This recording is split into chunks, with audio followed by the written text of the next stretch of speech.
Hi everyone, Harry here to talk about Special Counsel David Weiss's latest effort to really dirty up Hunter Biden in advance of the trial on failure to pay taxes. These are the charges that he first proposed to dispose of with a couple misdemeanor counts. That kind of disposition would have been consistent with what the DOJ normally does in the case of someone like Biden, who was, in the depths of drug addiction and who paid back the taxes. But yeah, he's done a 180 as Weiss and wants to throw not just the book, but the appendices and other books at him. And the battle that this concerns, that he has argued for now and will be coming up to the district court where the trial will be. He wants to introduce a lot of evidence of Biden's work for a Romanian businessman, a kind of a dirty, nasty Romanian businessman, I think it's fair to say, whose name is Gabriel Popoviciu. And Biden, in fact, did some work for him, was handsomely paid for it. But it doesn't seem to have anything to do with his failure to pay taxes. And Biden has come in with a motion saying they shouldn't be able to be airing this stuff. There was a theory kind of hovering out there that he, in that work, failed to make his requirements under the Foreign Agents Registration Act, which is a refrain that Republicans have been sounding, but for whatever reason, Weiss is not charging him under FARA. The charges here are simply willful failure to pay taxes. So why then, so that's the first point, is he wants to get in, and he has an unnamed associate of Hunter's who will testify about the business relationship with Popoviciu during this important period, and income of some $3 million during it, none of which is there any argument he hasn't paid taxes on. What does Weiss want to use it for? Well, he wants to show that basically he did an arrangement where there was compensation paid to the unnamed associate and a sort of general kind of double bank shot, and Weiss's theory is that this was done because there was concern that the lobbying he was doing, even though he hasn't been charged with that, might cause political ramifications for the defendant's father. That would be President Joe Biden. So now Weiss is moving to put Biden himself at the center of the case, as Republicans have been agitating to do for years, notwithstanding that it's quite clear that Biden himself is not even alleged to have done anything improper involving Hunter's business dealings. And by the way, maybe the air goes out of the tires now that Biden is no longer the candidate. But Weiss says he can introduce all this evidence through Associate 1. Why? What does it show?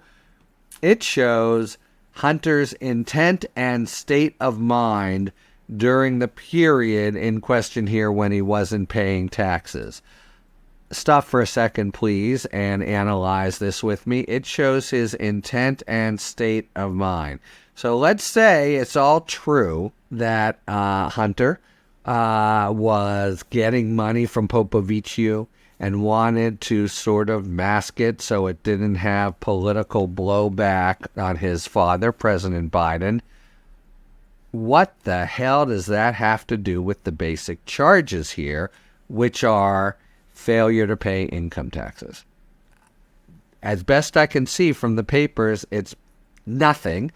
However, the special counsel is aided by the extremely low threshold for relevant evidence. So this is going to be a motion under two provisions of the Federal Evidence Code.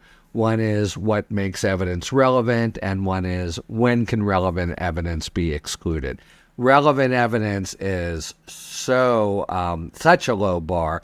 It's anything that might tend to make any fact in dispute somewhat more likely. Still, is his intent and state of mind in dispute? I guess perhaps his intent and state of mind is in dispute in that he's saying, I'm drug-addled. I didn't really mean to, I wasn't nefariously trying to not pay my taxes. But I don't see any connection between that and Popoviciu.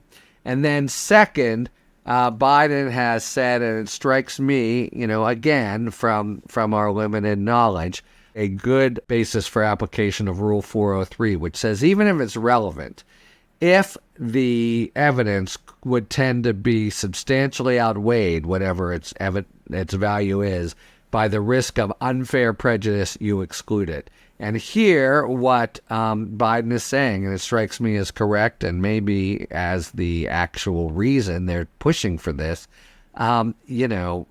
nefarious goings-on and attempts to try to have special sorts of relationships with a pretty notorious Romanian businessman who I think is convicted in Romania of, crimes based on his business dealings.